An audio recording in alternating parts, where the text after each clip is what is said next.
नमस्ते मित्रों, जय श्री कृष्णा, राधे राधे। आप सभी मित्रों का मधुरम हिंदी के इस डिजिटल प्लेटफॉर्म पर स्वागत और अभिनंदन करता हूं। मित्रों, फर्स्ट ग्रेड की परीक्षा हमारे बिल्कुल समक्ष है और बहुत सारे विद्यार्थियों का यह आग्रह भी है कि सर थोड़ा सा कुछ टॉपिक वाइज हमें कुछ मार्गदर्शन मिल जाता तो अच्छा था। तो आज सोचा कि थोड़ा आपको टॉपिक वाइज किस टॉपिक पर थोड़ा हमें अच्छा ध्यान देना चाहिए, कौन से खंड में हम अच्छा कर पा रहे हैं और हमें विशेष ध्यान देना चाहिए। तो इस पर आज हम चर्चा करेंगे संक्षिप्त में। और हमारे विश्लेषण का आधार जो है संस्कृत शिक्षा विभाग का जो पेपर हुआ है वो हमारा आधार रहेगा। उस आधार पर हम आज के सेशन में चर्चा करने वाले हैं।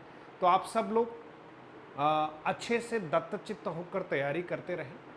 कुछ कुछ चीज़ें जो हमें लगता है कि यार इसको थोड़ा स्कीप कर सकते हैं और किस पर थोड़ा ज़्यादा फोकस कर सकते हैं, तो उन पर आप जो है फोकस कर सकते हैं। मेरा आपके सामने एक विश्लेषण और आग्रह रहेगा। मेरी बात को आप 100% माने ये आवश्यक नहीं है, सबका अपना अपना एक हिसाब है। तो चलिए हम बात करते हैं, आज के विश्लेषण पर हम चर्चा करेंगे। मित्रों, सबसे पहले तो आप देखिए, एक पेपर विश्लेषण के साथ हम अपनी बात को शुरू कर रहे हैं और ये व्याख्याता हिंदी का पेपर है संस्कृत शिक्षा विभाग का, ठीक है, जो 18/11/2024 को यानी 18 नवंबर को यह परीक्षा संपन्न हो चुकी है और इसका रिजल्ट भी आ गया है और जो है डॉक्यूमेंट वेरिफिकेशन वगैरह का प्रोसेस भी हो गया। अब इसका फाइनल रिजल्ट जो है वो आने वाला है, कट ऑफ वाला, ठीक है मित्रों। और जैसा कि आप जानते हैं कि 150 प्रश्न जो है वो कुल आपको इस प्रश्न पत्र में अटेंड करने, जिसमें हिंदी के 120 प्रश्न जो है वो आपके रहने वाले हैं। तो हम 120 प्रश्नों पर यहाँ चर्चा करने वाले हैं। सबसे पहले देखिए मित्रों, खंड 1 जो है उच्च माध्यमिक स्तर, जिसमें लगभग इस प्रश्न पत्र में 35 प्रश्न टोटल आए हैं। तो मेरा ये मानना है कि सबसे मोस्ट अगर कोई खंड है तो खंड 1 है, ध्यान देना।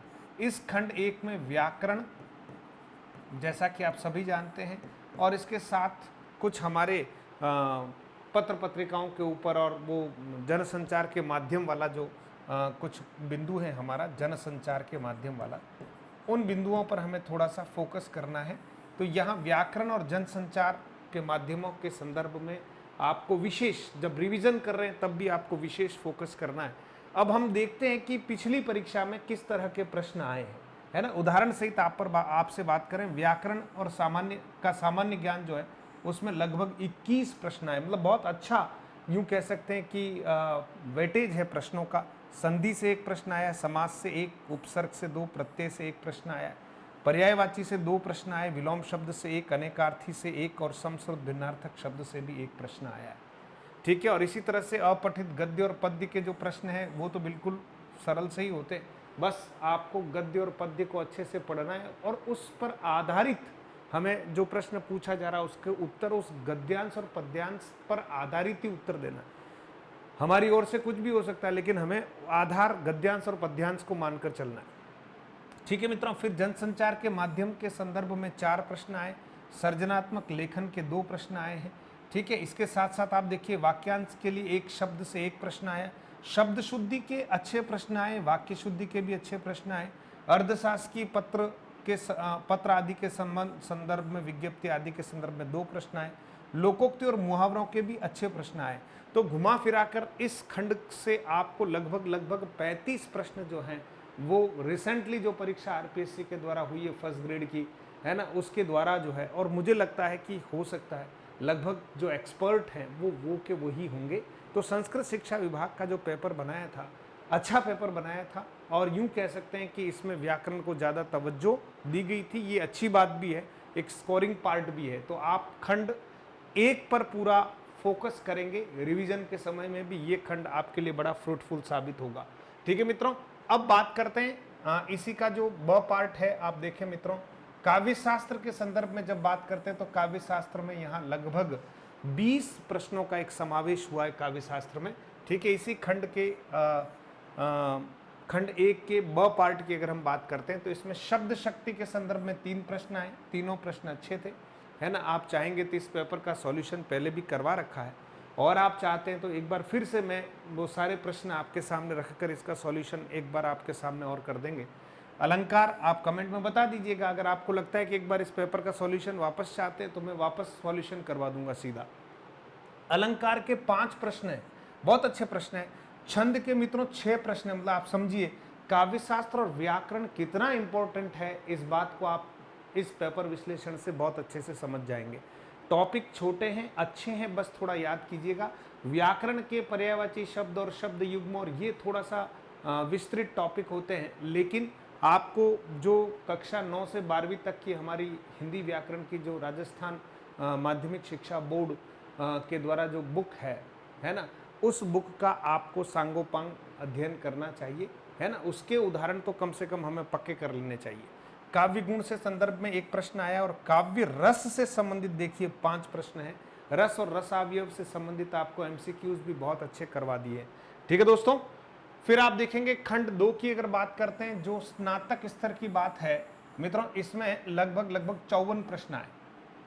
ठीक है, लगभग क्योंकि 54 प्रश्न है, मतलब खंड 1 के 55 प्रश्न हो गए, 35 प्रश्न व्याकरण और जनसंचार वाले में और 20 प्रश्न काव्य शास्त्र से, तो लगभग 55 प्रश्न वहां और लगभग या 54-55 प्रश्न आपको इस खंड में मिलेंगे, है ना। तो इतिहास, हिंदी साहित्य का इतिहास, लेखन परंपरा, नामकरण, काल विभाजन आदि पर 4 प्रश्न आए हैं। मतलब आप देखिएगा कि हिंदी साहित्य के इतिहास वाले पार्ट पर भी हमको थोड़ा फोकस करना चाहिए अच्छे से। आदिकाल के संदर्भ में 9 प्रश्न आए हैं। भक्ति काल की अगर बात करें और भक्ति काल में भी अगर बाइफर्गेशन करें तो संत काव्य से 2 प्रश्न आए हैं, सूफी काव्य से 2 प्रश्न आए और राम भक्ति से 2 प्रश्न आए, लेकिन कृष्ण भक्ति से 5 प्रश्न आए मित्रों। अब पेपर सेटर पर निर्भर करता है ना, कि वो किस तरह से किस कालखंड को वेटेज दे, लेकिन यही है कि भक्ति काल तो स्वर्ण काल है हमारा, हिंदी साहित्य के इतिहास का स्वर्ण काल है। तो लगभग भक्ति काल और आधुनिक काल से प्रश्नों की स्थिति ज़्यादा ही बनती है। इसका अर्थ ये नहीं कि बाकी कालखंडों को नहीं पढ़ना है, पढ़ना तो सभी को है, लेकिन थोड़ा विशेष आप ध्यान दीजिएगा। रीतिकाल से 11 प्रश्न हमारे समक्ष हैं, ठीक है। और इसी तरह से आप देखिए आधुनिक काल में अगर बाइफर्गेशन कर, मैंने कहा था ना कि 19 प्रश्न आए, तो 11 प्रश्न भक्ति काल के हैं, 11 प्रश्न जो है रीति काल के हैं, 11 प्रश्न आदि काल के हैं और लगभग यहाँ देखिए 19 प्रश्न जो हैं वो आधुनिक काल के हैं, जिसमें भारतेंदु युग की बात करें तो 4 प्रश्न हैं, छायावाद से 2 प्रश्न हैं, प्रगतिवाद से 2 प्रश्न हैं, प्रयोगवाद से 2 प्रश्न आए हैं, नई कविता से कुछ नहीं आया, और जो विधाएं हैं, है ना, जो गद्य पद्य साहित्य की जो विधाएं हैं, उन विधाओं से संदर्भ में लगभग हमारे पास 9 प्रश्न आए। ये विश्लेषण जो आपका सिलेबस है उसके अकॉर्डिंग है दोस्तों। तो हिंदी साहित्य के इतिहास पर भी आप थोड़ा सा रिवीजन वाले पार्ट पर थोड़ा ध्यान दीजिएगा। अब बात आती है खंड 3 की, स्नातकोत्तर की बात करते हैं। इसमें 11 प्रश्न जो हैं वो हमारे सामने आए हैं। तो इस वाले पोर्शन को आप ये ध्यान दीजिएगा कि रिवीजन तो हमें करना ही है, लेकिन आप ये ध्यान रखिएगा कि वेटेज के संदर्भ में यहाँ थोड़ा सा प्रश्नों की स्थिति देखिए। काव्य हेतु लक्षण प्रयोजन से 1 प्रश्न आया, छोटे छोटे टॉपिक हैं, आप कर ही लेंगे। रस निष्पत्ति साधारणीकरण से 1 प्रश्न आया। ध्वनि सिद्धांत और वक्रोक्ति सिद्धांत पर कोई प्रश्न नहीं आया था, लेकिन हो सकता है इस वाली परीक्षा में दे दें, इसलिए ध्वनि सिद्धांत और वक्रोक्ति सिद्धांत, ये सारे टॉपिक आप हमारी जो प्लेलिस्ट अगर देखेंगे, फर्स्ट ग्रेड की प्लेलिस्ट हमारी आप देखेंगे तो ये सारे ही सिद्धांत वगैरह सब कुछ आपको यहाँ यूट्यूब पर ही मिल जाएंगे। अनुकरण का सिद्धांत, लॉन्जाइनस का उदात्त तत्व और मनोविश्लेषणवाद, तो लॉन्जाइनस से 1 प्रश्न आया, बाकी से कोई प्रश्न आया नहीं। बात आती है रचनाओं की, और रचनाएं बहुत बड़ी बड़ी है। अब कभी बच्चों की इच्छा होती सर कबीर ग्रंथावली पूरी पढ़ा दीजिए, मैं कोशिश करता हूं कि इसमें आप इतना दिमाग न लगाएं, है ना। आप बहुत लंबा मामला है और एक आध प्रश्न आता है तो 1-2 बार आपने पहले पढ़ लिया, दैट्स ऑल।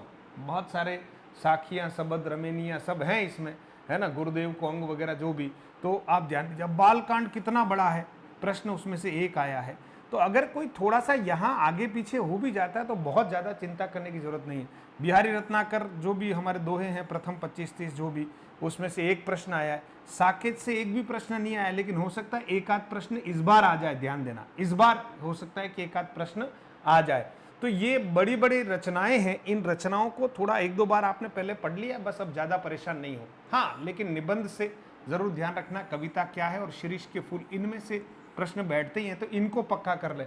ज़्यादा लेंदी उनको रहने दीजिए, एक दो बार आपने स्टोरी पढ़ ली बालकांड वगैरह की, है ना, कबीर ग्रंथावली की, तो बस बहुत है। कहानियाँ तीनों जरूर पक्की करेंगे, जो मैंने आप देखेंगे YouTube पर सर्च करेंगे, शानदार तरीके से इन सभी कहानियों को करवाया MCQ सहित, है ना। तो कफन से प्रश्न आया नहीं था, लेकिन हो सकता है इस बार आ जाए। पुरस्कार से एक आया और यही सच है से एक आया है। हिंदी भाषा उद्भव विकास बोलियां राजभाषा देवनागरी लिपि से एक एक प्रश्न जो हैं यहाँ हमें मिले हैं। तो ये वाला टॉपिक भी आप देख सकते हैं बहुत सरलता पूर्वक, है ना, अच्छा है। अब मित्रों देखिएगा कि खंड 1 से हमारे पास 55 प्रश्न थे, खंड सेकंड से 54 थे और खंड थर्ड से 11 प्रश्न आए थे।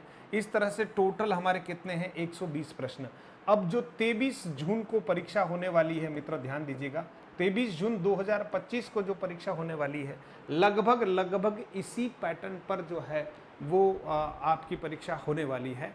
तो मैं ये चाहता हूँ कि लेटेस्ट जो हमारा अभी पैटर्न है, हम ये अपेक्षा करते हैं कि इसी तरह का पैटर्न जो है संभवतः इस 23 तारीख को भी रिपीट होगा। देखिए, बहुत कुछ कंफर्म इसलिए नहीं कहा जा सकता कि पेपर हम बनाते नहीं हैं, हम पेपर बनाने वालों में से नहीं है ना। हम बहुत सारे पेपर को देखते हैं और उसके अनुरूप जो है एक आपके समक्ष मार्गदर्शन देने का प्रयास करते हैं। बहुत साफ और खुली बात है, ठीक है। और कोई ऐसा दावा नहीं कर सकते कि यहीं से आएगा। हाँ, एक अनुभव के आधार पर आपको प्रश्न दिए जाते हैं, उनमें से कुछ अच्छे खासे प्रश्न बैठ जाएं, आपका भाग्य और हमारी भी थोड़ी सी बात रह जाए, बस इतना सा है।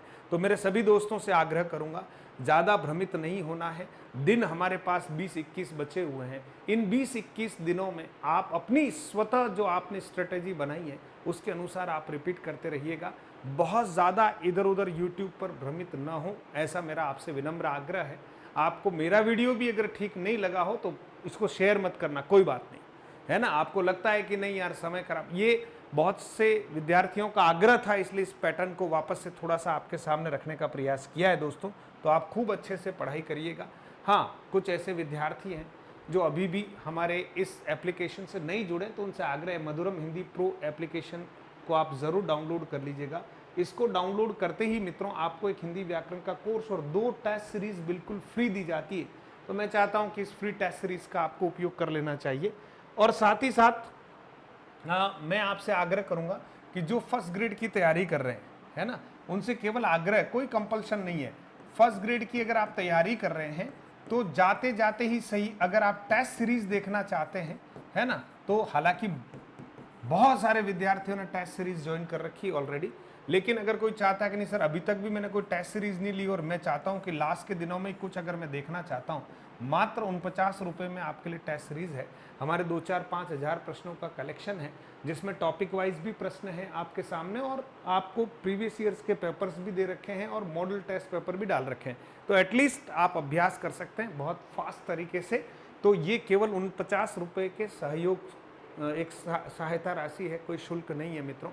और अगर आप जाते जाते लगता है कि सर मेरे को एक PDF कोर्स देखना चाहता हूं मैं, तो हमारे शॉर्ट नोट्स हैं PDF कोर्स के रूप में मित्रों, फर्स्ट ग्रेड की बात कर रहा हूँ, वो मात्र 99 रुपीज़ में आप तक पहुंचाए जा रहे हैं। इनकी वैलिडिटी 1 माह ही है, ध्यान रखना, है ना। 30 जून तक इसकी वैलिडिटी दे रखी है हमने, इससे ज़्यादा आपको इसकी आवश्यकता है नहीं, स्पेशली फर्स्ट ग्रेड के लिए है। तो आप अगर ऐसा चाहते हैं तो मधुरम हिंदी प्रो एप्लीकेशन को डाउनलोड करें। किसी प्रकार की कोई दिक्कत आए तो आप इस नंबर पर व्हाट्सएप कर सकते हैं मित्रों, ठीक है, इस नंबर पर आप व्हाट्सएप कर सकते हैं दोस्तों, ठीक है। तो बहुत बहुत धन्यवाद, आप अच्छे से पढ़ते रहें मित्रों। ये हिंदी व्याकरण की एक व्याख्यात्मक पुस्तक है मेरी। ये पुस्तक ऑल इन वन है। जो मित्र तैयारी कर रहे हैं उनको अगर लगता है तो हमारे एप्लीकेशन के माध्यम से इसको ऑनलाइन ऑर्डर कर सकते हैं। आपके घर ये 329 रुपये में बिल्कुल शानदार किताब है, 6000 प्रश्न हैं इसमें व्याख्या सहित। तो आप इसका लाभ उठा सकते हैं, ऑनलाइन ऑर्डर करना पड़ेगा। बहुत बहुत धन्यवाद मित्रों, आपको प्रयास किया है, कुछ दिशा देने का प्रयास किया है। आप इस विश्लेषण को किस दृष्टिकोण से समझते हैं, लेते हैं, ये आप पर ही निर्भर करता है। लेकिन मेरा प्रयास है कि आप बहुत अच्छे से तैयारी कीजिएगा। पदों की बढ़ोतरी भी लगभग जो है फाइनल सी हो गई है, तो निश्चित तौर पर जो पद 350 हैं उसमें बढ़ोतरी तय है। आप अपनी तैयारी करते रहिएगा। इन 20 दिनों को, 21 दिनों को बहुत अच्छे से आपको 18 घंटे मेहनत करते हुए सकारात्मक चिंतन के साथ आपको आगे बढ़ना है ना। 23 तारीख को क्या होगा इसकी चिंता नहीं करनी है, लेकिन 23 तक हम क्या कर रहे हैं ये बड़ा महत्वपूर्ण होगा। और कमेंट के माध्यम से आप मुझे और कुछ सजेशंस देना चाहते हैं या और कुछ बात कहना चाहते हैं तो ज़रूर कीजिएगा। स्वागत है, खुला मंच है मित्रों। बहुत बहुत धन्यवाद।